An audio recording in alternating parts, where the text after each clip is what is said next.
sobre ese tema que puedan durar semestres enteros, porque es algo que además lo termina, sabe cómo debe hacerse y al final siempre termina haciendo preguntas abiertas, cuando la regla es no hacer una pregunta abierta, porque el contrainterrogatorio no es una oportunidad de quien presentó al testigo, sino es la oportunidad del contrario de destruir las afirmaciones que hizo ese testigo. Por lo tanto, al hacerle preguntas abiertas, le está pidiendo o dando la oportunidad de que dé explicaciones y aclare lo que en su caso está manifestando.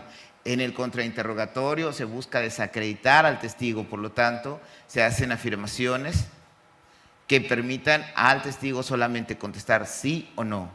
Pero hacer esas afirmaciones tiene mucho riesgo, puesto que si llega y se le dice, señor doctor, usted ha rendido un dictamen falso, va a decir no. O usted se equivocó, ¿verdad?, en su dictamen, le va a decir, bueno, es un error simplemente. Pero si en este caso la defensa empieza a decirle, usted sabe que esto es importante, usted sabe que debe ser cuidadoso, usted sabe que esto puede llevar a un juicio y que una persona puede ser sentenciada por esto. Por lo tanto, usted en el momento en que practica esta prueba y rinde su reporte, lo hace con mucho esmero. Sí, bien, entonces ahora déjeme demostrarle que no lo hizo así y que en este caso usted hizo todo menos esmerarse y no tuvo en consideración nada que tenía que ver con el juicio. Pero para esto ya introdujeron esa información previa que no tiene valor, pero que sí puede ser confrontada y llevada aquí al juicio y que hacer que el testigo en el contrainterrogatorio hable de ello para luego presentarlo, como ustedes lo vieron, finalmente como testigos que no habían hecho lo mismo, que no habían llegado a las mismas conclusiones.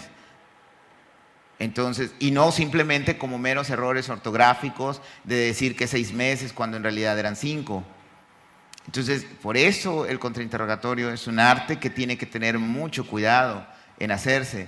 Han escuchado también los primeros testigos, situaciones en donde no fue necesario, la defensa consideró innecesario hacer una pregunta, contrainterrogar a un testigo. Y esto es porque la primera regla del contrainterrogatorio, la más importante, la que nunca debe olvidar un abogado, es que el mejor contrainterrogatorio es el que no se hace. ¿Por qué? Porque el contrainterrogatorio busca destruir la posibilidad o busca temperar los daños que pudo haber causado el testigo a mi teoría de caso, a lo que yo estoy presentando. Si ese testigo no está dañando mi teoría de caso, si ese testigo incluso con su declaración está proveyendo la información que puede en su caso justificar que se trataba de un medicamento abortivo y que el único objetivo era abortar, entonces no había necesidad de preguntarle nada. Ustedes vieron que la defensa, a final de cuentas, se encaminaba hacia allá.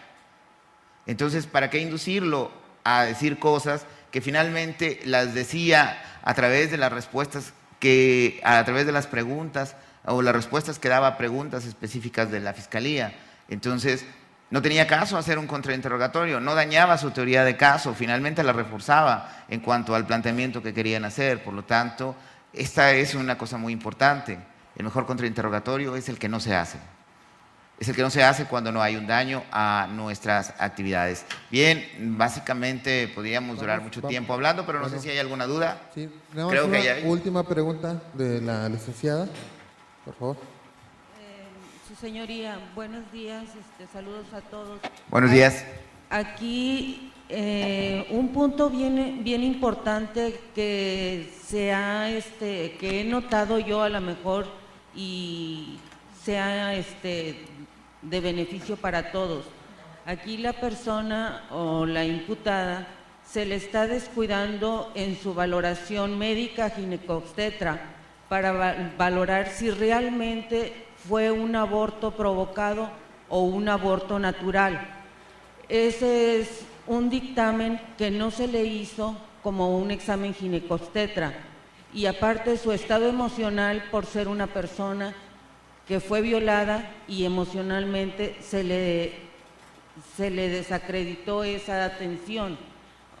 Como para englobar bien esta situación de culpabilidad ante la persona que se le imputa el delito.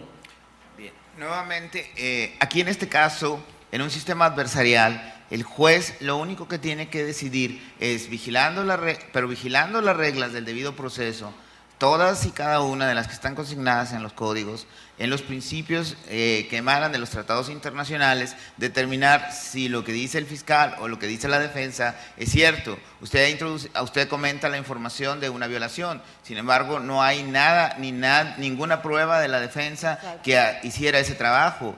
Entonces, finalmente, esto es lo que cambia en un sistema de juicios orales, en donde el juez entiende que la verdad la conocen las partes y por lo tanto deben presentarla a través de la prueba y de la mejor manera posible. Si en este caso ellos querían considerar esta parte de la violación como algo que implicara o que justificara una posibilidad de querer abortar, en todo caso le correspondía a la defensa hacer ese trabajo. Sí. Ahora bien, la Fiscalía en su caso tiene un dato muy objetivo. En este sentido, hay un cadáver. Y finalmente hay una declaración de la señora de que quiso desistir de eso. No tiene que explicar motivos. Finalmente eso le corresponde en su caso a la defensa hacerlo, porque el dato es muy objetivo. Está ahí, hay un cadáver y hay una declaración de ella donde pretendió privarlo de la vida, es decir, interrumpir el embarazo y cortar esa secuencia. Finalmente ese es un dato objetivo, la defensa es a la que le corresponde y aquí entonces marca el por qué la defensa debe estar muy preparada, por qué la defensa tiene que abandonar la idea de que únicamente va a ver lo que hay en la investigación, sino que tiene que paralelamente construir su propia investigación, presentar incluso una posible teoría alterna, o bien, en su caso, en esta situación, la defensa había considerado que era mucho más factible desestimar o desacreditar la imputación de la Fiscalía a través de las contradicciones que se daban en los propios peritos. Usted lo escuchaba incluso decir, bueno, es que la misma Fiscalía omitió llamar a uno de sus peritos porque era evidente las contradicciones. Entonces, ese es el trabajo del defensor, llamarlo. Y aquí entró la cuestión también del testigo hostil. ¿Cuándo es un testigo hostil? ¿En qué momento debe determinarse eso? Bien, espero haber podido responder a su pregunta. Esa no es la labor del juez finalmente, en un sistema en donde se exige al juez absoluta imparcialidad. Muy bien. Bueno, le recordamos que esta simulación como... Bueno, a ver. Buenos días a todos. Nosotros sabemos que en el sistema tradicional existe la audiencia de vista. Me gustaría saber si en el juicio oral se plasma a una audiencia de vista. Bien, la audiencia de vista en el procedimiento que llamamos tradicional debería ser en esencia lo que sucedió aquí, es decir, la oportunidad en que se haga un debate real. Sin embargo, el sistema, y por eso quienes nos dedicamos o quienes tenemos como parte de la enseñanza de este nuevo sistema, hablamos de un sistema agotado, de un sistema que no es injusto por los operadores, sino por sus propias características. Aquí la audiencia se desarrolló y la vista se desarrolló ante la presencia del juez, no en papel, sino en la presencia del juez, en donde tuvo la oportunidad de escuchar a los testigos, y esto es la esencia y la ganancia de un sistema de juicios orales, en donde el juez tiene inmediación, el contacto directo con la prueba y no a través de un papel. La audiencia de vista allá, es lo que que se hace en un papel, es lo que debería hacerse como se hizo aquí. Por lo tanto, esa audiencia o esa formalidad no tiene ninguna razón de ser, puesto que el juicio se desarrolló aquí, el juez presenció todo, escuchó todos los argumentos y finalmente esa audiencia de vista realmente se desarrolla aquí, solo con una diferencia enorme. El juez constató y vio todo lo que la prueba podía decir. Okay, muchas gracias. A ver, una última pregunta ya para tratar de... Buenos días, voy a tratar de ser rápido y una pregunta. Miren, regularmente, aquí en el caso que el abogado no hizo una buena defensa o la defensa no hizo un buen trabajo, por decirlo así, no hay en el juicio oral una manera en la que el juez pueda, no sé, hacer como una suplencia de la queja en el amparo, decir, mira, ¿sabes qué? A pesar de ser adversarial y lo hiciste mal, pues no sé, darle una pues una suplencia de la queja, en este caso la parte más débil, el acusado, me imagino yo. Bien. No sé si habrá alguna forma. El sistema de justicia adversarial, una de las modificaciones más sustanciales que tuvo es la desaparición la llamada persona de confianza, y exige que la defensa sea técnica, y por lo tanto esa es una labor que implica en lo sucesivo abogados preparados. Pero también también el juez tiene una facultad en el Código Nuevo, que aún está pendiente de publicar, tiene la facultad de sustituir al defensor ante una manifiesta o evidente negligencia de su parte. Sin embargo, esto tiene que ser tomado con mucha cautela por parte del juez, porque tiene que haber un punto en donde decidir si se está hablando de una negligencia o si se está tratando de una estrategia defensiva, en donde no tiene necesidad el defensor de presentar las pruebas como las que decía la abogada. Simplemente mi trabajo consistirá en desacreditar lo que la Fiscalía tiene.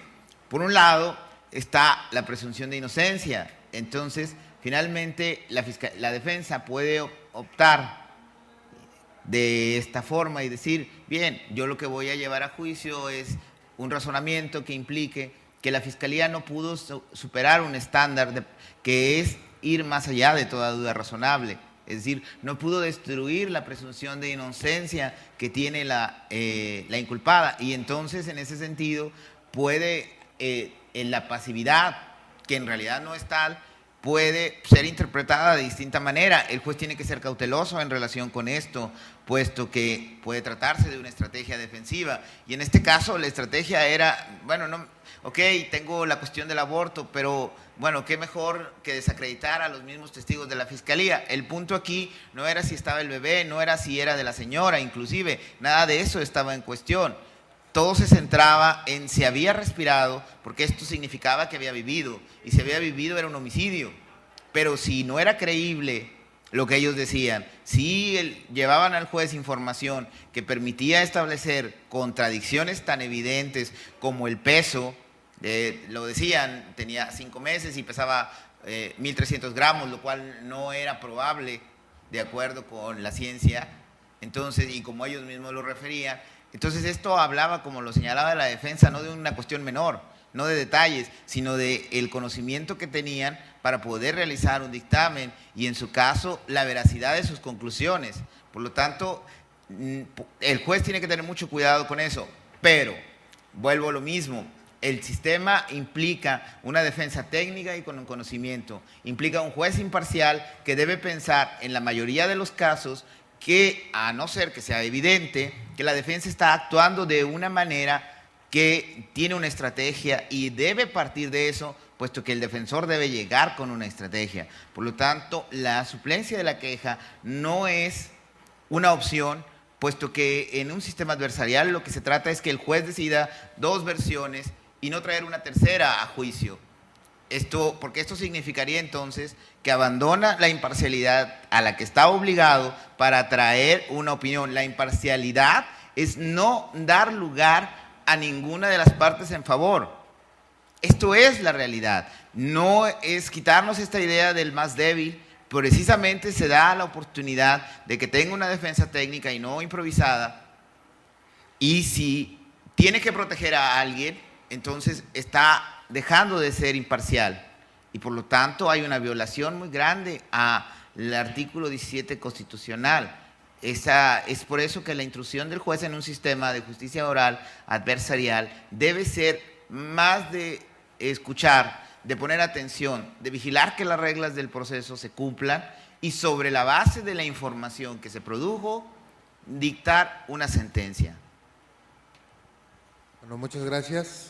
Les recordamos que a las 12 del día tenemos la presentación del libro del magistrado presidente Jorge Luis Mancilla Ramírez, Reginería del Sistema de Justicia Penal, y a las 5 de la tarde tenemos una mesa de debate con los directores del Instituto Tecnológico de Estudios Superiores de Monterrey en la área de Derecho de la Universidad Autónoma de Nuevo León, y la directora de nuestro Instituto de la Judicatura, doctora Mirna García Barrera, sobre la enseñanza ahora en el nuevo procedimiento oral.